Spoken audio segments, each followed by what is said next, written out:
پھر نفسانی خواہشات کو نہ دیکھو، نفس ایک بچے کی طرح ہے، اس کی ایک بات مانو گے دوسری خواہش کرے گا، دوسری بات مانو گے تیسری خواہش کرے گا۔ اللہ کے محبوب علیہ السلام نے دعا فرمائی ہے، مسند امام احمد بن حنبل میں موجود ہے، حضور اللہ کی بارگاہ میں عرض کرتے ہیں تعلیم امت کے لیے، صرف ہمیں سمجھانے کے لیے، ورنہ تو معصوم عن الخطا ہے۔ محبوب اللہ کی بارگاہ میں عرض کرتے ہیں اے اللہ مجھے اس خواہش سے بچانا جو ایک اور خواہش میں مبتلا کر دے، اس خواہش سے بچانا جو خواہشات کے دروازے کھول۔ ہم اپنے نفس کو لے کر دین کے مقابلے میں کھڑے ہو گئے۔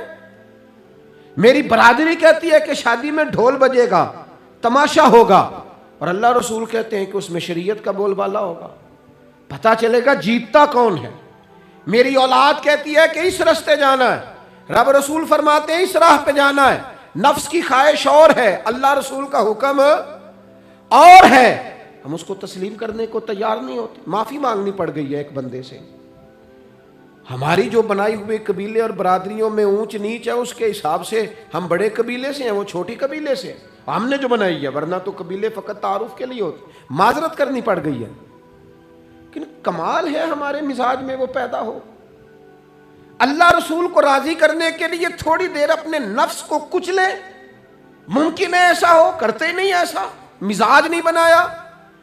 ہمارے نفس کی خواہش کے مطابق اگر چلے پھر سارا، آپ یقین کریں لوگ استادوں کے پاس جا کے عزتیں اور پروٹوکول ڈھونڈتے ہیں، پیروں کے پاس جا کے عزتیں اور پروٹوکول ڈھونڈتے ہیں، ایسی جگہوں پہ جہاں پروٹوکول دینے کی باری تھی وہاں بھی لینے کے چکر میں پڑ جاتے۔ دینی کاموں میں اگر 4 لوگ ایک جگہ پہ اکٹھے کیے جاتے ہیں نا، یہاں دینی کام کر لو، تو وہاں جھگڑا شروع ہو جاتا ہے۔ دینی کام تو کرنا ہے پر آگے کون لگے گا؟ دینی کام تو کرنا ہے پر اس میں سربراہی کس کو ملے گی؟ دینی کام تو کرنا ہے، اس میں نام کس کا ہوگا؟ اس میں بڑا قد کس کا شمار کیا جائے؟ اس طرح قومیں آگے بڑھتی ہیں۔ اہل حق اس طرح ہوتے ہیں، سب سے آگے اپنے نفس کو رکھا جائے اور پھر انسان کا انقلاب آ جائے، یہ کیسے ممکن ہے؟ حضرت ابو ذر غفاری، میں قربان اس شخص پر، سیدنا ابو ذر غفاری اس امت کے درویش فقیر، ایسا شخص جس کے بارے میں محبوب نے فرمایا زمین کے اوپر اور آسمان کے نیچے میرے ابو ذر سے سچا بندہ کوئی نہیں۔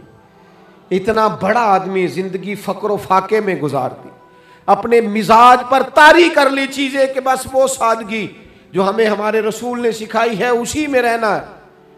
حضرت ابو ذر غفاری گفتگو ہو رہی تھی، بات چیت ہو رہی تھی، جناب بلال حبشی رضی اللہ تعالیٰ عنہ کے ساتھ محو کلام تھے۔ حضرت بلال نے اپنے آپ کو سمجھا لیا تھا کہ میں دروازہ رسول کا گدا ہوں۔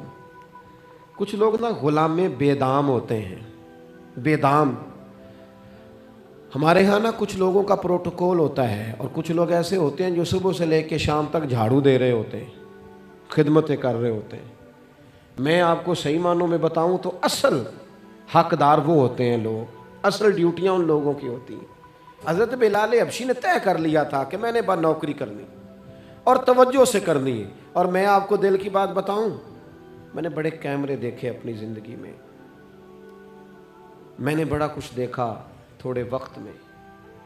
میں آپ سے عرض کروں، وہ بڑی مزیدار زندگی ہوتی ہے جس میں انسان تھوڑا پیچھے بیٹھا ہوا ہوتا ہے، جس میں نا بہت سارے کام ہیں۔ میں تھوڑے دن پہلے ایک جگہ جماعت کرانے کے لیے کھڑا ہوا، ایک صاحب نے جماعت کی ویڈیو بنانی شروع کر دی، بعد میں مجھے دوست بتانے لگے او خدا کے بندے، عبادت تقریر میں کبھی رونا آ جاتا تھا، دعا میں رونا آ جاتا تھا، میں نے ضبط کرنا شروع کر دیا، چھوڑ دیا۔ لوگ آنسو بیچنے لگ جاتے، پیر صاحب رو پڑے۔ پیر صاحب کس بات پہ روئے؟ او خدا کے بندو، پیر کو معافی لے لینے دو اللہ رسول سے، اپنے لیے اپنے سنگیوں کے لیے اللہ کے حضور اسے آنسو بہانے دو۔ کوئی چیز تو کیمرے سے باہر رہے، کچھ چیز تو۔ کیا خوبصورت لفظ ہے مولا علی شیر خدا کے، فرماتے ہیں اسے مبارک ہو جسے تھوڑے لوگ جانتے ہیں، اسے مبارک ہو سے ثبوت نہ پچھو میتھوں، پلائے نظر کرم کا دھوئی، اے میں جانا یا دل بر جانے غیر نہ جانے کوئی، میں مسکین پرانا خادم کسے در ملی نہ ٹوئی، اے تے واصف یار نے نظر جو کی تھی تے واصف ہی ہوئی۔ یہ تو اس کا فیصلہ ہے. ہمارے لیے مقام شکر ہے, ہر مقام پر شکر گزار ہیں, عاجزی کرتے ہیں. لیکن جو معاشرے کا ماحول بن گیا, یعنی ایک بندے سے بھی آپ بغیر کیمرے کے ملاقات ہی نہیں کر سکتے. وہ زیارت کرنے آتا ہے اور وہ ساتھ کہتا ہے 30 سیکنڈ کا میں نے کلپ بھی بنانا ہے. تو زیارت ہو گئی, ختم ہو گئی بات. یہ کون سی زیارت ہے جو تو نے قید بھی کرنی ہے ساتھ؟ خدا کا خوف کرے. کیا کس طرف ہم جا رہے ہیں؟ بہرحال عام دام برسر مطلب حضرت بلال حبشی نے طے کر لیا تھا اپنی زندگی میں سادگی, پیچھے پیچھے رہنا ہے. وہ شہرت سے بچنے والا پیچھے پیچھے رہتا ہے, اور میرا جی چاہتا ہے ساری غزلیں اس ظالم کے نام کرے. کچھ لوگ طے کر لیتے ہیں میں نے پیچھے پیچھے رہنا ہے, ان کے اعلان کیے جاتے ہیں, بلایا جاتا ہے, پھر بھی پیچھے نکل جاتے ہیں. جو عرض کرنا چاہتا ہوں, حضرت سیدنا بلال حبشی نے طے کر لیا تھا. ایک دن کسی بات میں ہو جاتا ہے رائے کا اختلاف. رائے کے اختلاف کو کبھی مخالفت نہ بنائے. اپنوں سے اختلاف ہو تو اختلاف رائے رکھے, رائے دیں, حکم کبھی نہ دیں. ہمارے یہاں لوگ حکم دیتے ہیں, رائے نہیں دیتے. بعد میں ادھر ادھر بیٹھ کے شکوے کرتے ہیں, دسو جی میری منی نہیں. وہ بھی تیرے سے مشورہ لیا تھا, قبول بھی ہو سکتا ہے, رد بھی ہو سکتا ہے, ختم ہو گئی بات. کسی بات میں جناب ابو ذر غفاری کا اور حضرت بلال حبشی کا رائے کا اختلاف ہو گیا. اب حضرت بلال حبشی غلام ہے, جناب ابو ذر بڑے قبیلے سے. تو جناب ابو ذر غفاری نے بات کرتے کرتے حضرت بلال کو کہہ دیا, او حبشن کے بیٹے. تھے بھی وہ حبشن کے بیٹے, لیکن حضرت بلال کے دل کو تکلیف ہوئی.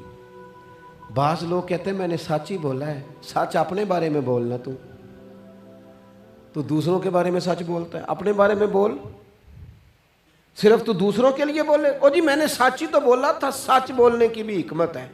سچ بولنے کی سب سے بڑا سچ کسی کو اللہ کی طرف بلانا ہے. اور میرا رب فرماتا ہے ادعو الی سبیل ربک بالحکمہ. کسی کو اللہ کی طرف بھی بلاؤ تو دانائی کے ساتھ بلاؤ, حکمت کے ساتھ. سب سے بڑا سچ بھی بولو تو دانائی کے ساتھ بولو. تو نے سچ بولا ہے اور تو نے لوگوں کا کلیجہ چیر کے رکھ دیا ہے. یہ کیا انداز ہوا تیرا سچ بولنے کا؟ یہ کیا طریقہ ہوا؟ حضرت سیدنا بلال حبشی رضی اللہ تعالیٰ عنہ کو جناب ابو ذر غفاری نے کہا حبشن کے بیٹے, بات سچی تھی. حضرت بلال کو تکلیف ہوئی, کونے میں بیٹھ کے روئے. اور غلام روئے اور آقا کو خبر نہ ہو. تڑپے جو ہم یہاں تو مدینے خبر گئی. حضور علیہ الصلوۃ والسلام پتہ چلا, محبوب نے منبر سجایا. حضور کی عادت تھی نامینیٹ کر کے اصلاح نہیں کرتے تھے, بائی نیم نہیں, نامزد کر کے نہیں, اوورال بات کر دیتے, سمجھنے والے سمجھ جاتے. حضور فرمانے لگے لوگوں کو کیا ہو گیا ہے, میں نے تو جاہلیت کی ساری باتیں پاؤں تلے رون دی تھی, ابھی بھی کہتے ہیں بلال کو حبشن کا بیٹا. حضرت ابو ذر غفاری کہتے ہیں باقی تو کوئی نہ سمجھے تو میں سمجھ گیا. بڑا مشکل ہوتا ہے مجمع میں اٹھ کے معافی مانگنا. ہمارے ہاں بعض لوگ معافی بھی اس طرح مانگتے ہیں کہ یوں لگتا ہے گن بھی ساتھ پکڑی ہوئی ہے, معافی دو ورنہ گولی مار دوں گا. معافی مانگنے کا بھی طریقہ سلیقہ نہیں آتا. اور دنیا میں کچھ ایسے نفس پرست ہیں, ان کو استادوں سے معافی مانگنے پڑی تو نہیں مانگ سکتے. مشائخ سے معافی مانگنے آتی ہے تو نفس کے بندے بن کے نفس کی غلامی کرتے ہیں, لیکن اپنی عزت کی جگہوں کو بھی درست نہیں کرتے. کتنا بڑا مجرم ہے جو باپ سے بھی معافی نہ مانگ سکے, جو ماں سے بھی نہ کہہ سکے میں غلطی کر گیا تھا. اتنی بڑی نفس پرستی. تو نے آقا بنا لیا اپنے نفس کو اپنا. مجموع میں معافی مانگنا, اعتراف کرنا, حق کو قبول کرنا, اپنے نفس کو ذبح کرنا.